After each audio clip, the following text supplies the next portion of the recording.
Monsieur Fall, de par votre présence dans cette salle, vous montrez aux victimes que vous êtes digne de confiance. Je vous en remercie du fond du cœur. Ma première question est celle de savoir, vous avez déclaré à cette barre avoir été victime de coups et blessures volontaires de la part de monsieur Marcel Guilavogui et de ses hommes. Vous confirmez cette déclaration? Je le confirme et je l'ai expliqué largement encore ce matin. Est-ce que Marcel et ses hommes tiraient à bout portant sur les manifestants? Non, je n'ai pas vu Marcel et ses hommes tirer sur des manifestants. Ils se sont plutôt occupés pour la période où moi j'étais au stade. Je ne sais pas ce qu'ils ont fait quand nous on nous a déposé à la gendarmerie. Je ne sais pas s'ils sont revenus au stade, je ne peux pas le confirmer. Mais la période où nous sommes restés avec eux, je ne les ai pas vus tirer sur la foule. D'accord. Marcel a affirmé à cette barre ne s'être jamais rendu au stade du 28 septembre. D'ailleurs, qu'il avait la langue coupée suite à un accident. Mais nous avons constaté à cette barre qu'il parlait sans gêne. Qu'est-ce que vous pouvez nous dire par rapport à cette déclaration? Je crois que nous l'avons suffisamment dit. On a vu Marcel à plusieurs étapes de cette journée. Et je ne suis pas le seul à le dire. Tous mes compagnons le disent. Jean-Marie, Sidia, Mokhtar, nous sommes tous d'accord que Marcel était là. C'est évident. Nous en sommes absolument certains. Merci, monsieur. Que Marcel était au stade.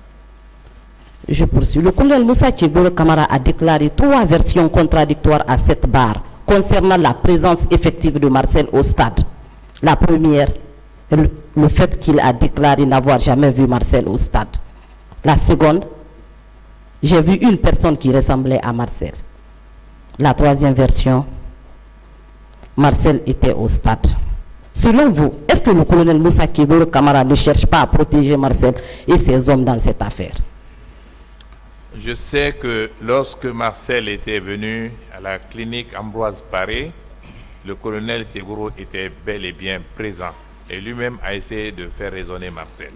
Ça, je le confirme. Monsieur Fall, vous maintenez avoir été l'un des organisateurs de la manifestation du 28 septembre 2009? Absolument. Je le maintiens. D'accord. Et si le président, capitaine Moussa Dadis Camara, n'avait pas nourri l'intention de se porter candidat à l'élection présidentielle, vous auriez pris l'initiative d'organiser cette manifestation? Non, pas du tout. Nous n'avions aucun intérêt à organiser une manifestation. Nous étions force vive. Nous attendions que les choses se mettent en place en Guinée pour organiser des élections pour un retour à l'ordre constitutionnel. C'est quand on a vu qu'on ne prenait pas ce chemin que nous avons organisé ce meeting. C'est la seule raison. D'accord. Vous avez déclaré que les militaires que vous avez vus au stade relevaient de la garde présidentielle. Vous maintenez cette déclaration aussi? Oui, ils portaient des bérets rouges. Et la preuve est donnée qu'au moins 2 d'entre eux que nous avons identifiés étaient de la garde présidentielle. Est-ce que selon vous, ces militaires pouvaient aller au stade sans les instructions du capitaine Moussa Dadis Camara?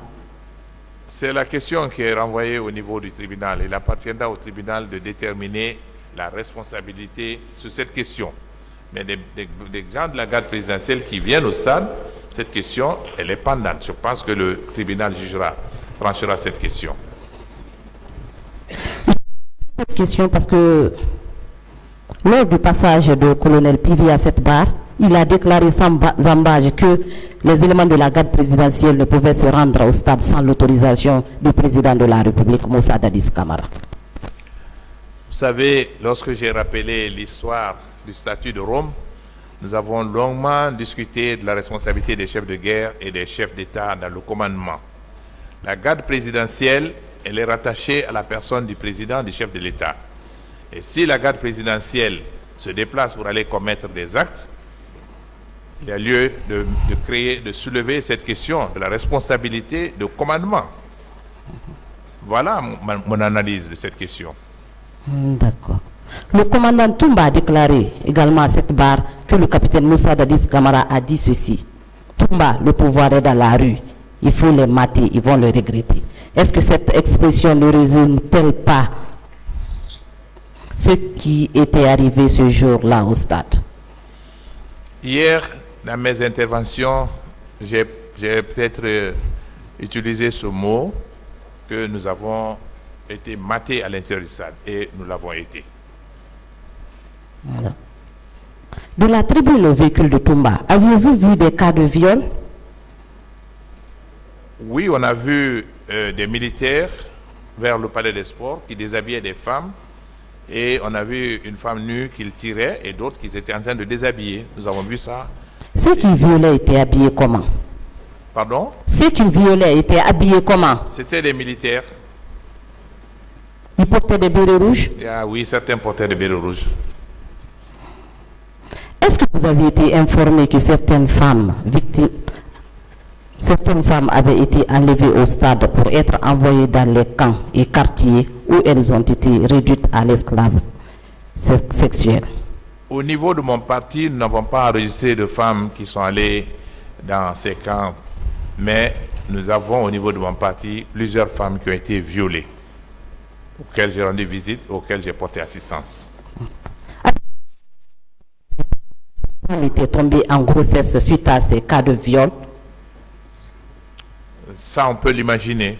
Vous savez, les viols, c'est toujours une des conséquences des viols. Ça arrive, ça, souvent, très souvent.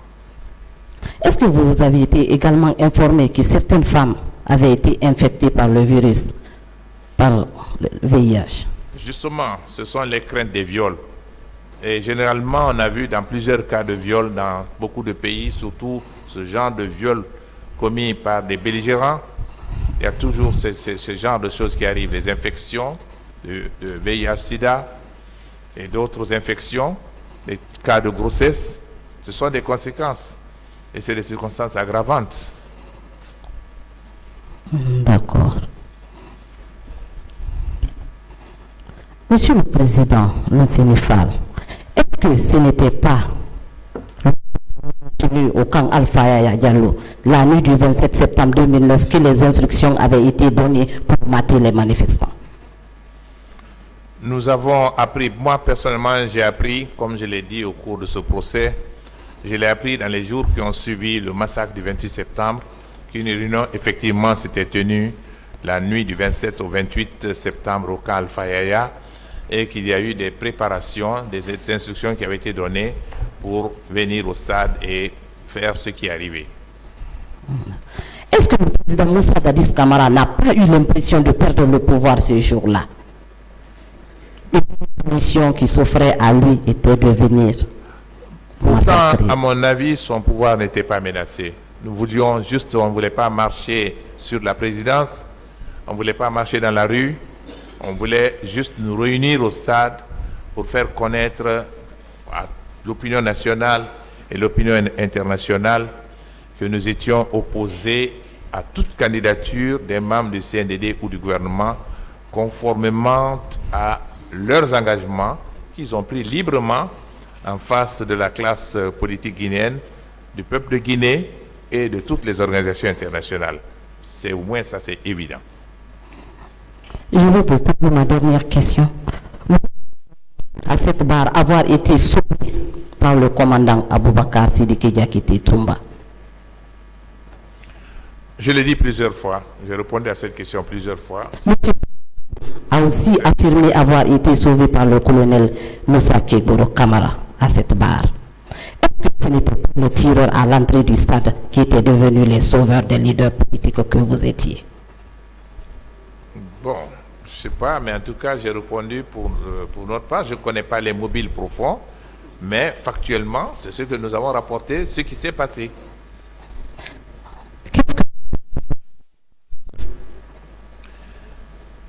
Je l'ai dit plusieurs fois, je voudrais qu'il y ait la justice.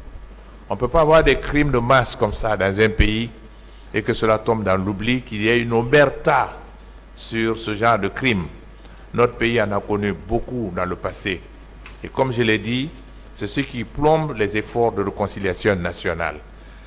Vérité, justice sont les deux mamelles pour la réconciliation. Je souhaiterais qu'il y ait la justice, que les victimes soient dédommagées, qu'elles reçoivent une juste compensation des souffrances qu'elles ont endurées. Et c'est ça notre vœu. Et c'est le souhait que j'émets devant ce tribunal. Mino. Je vous remercie. Merci beaucoup.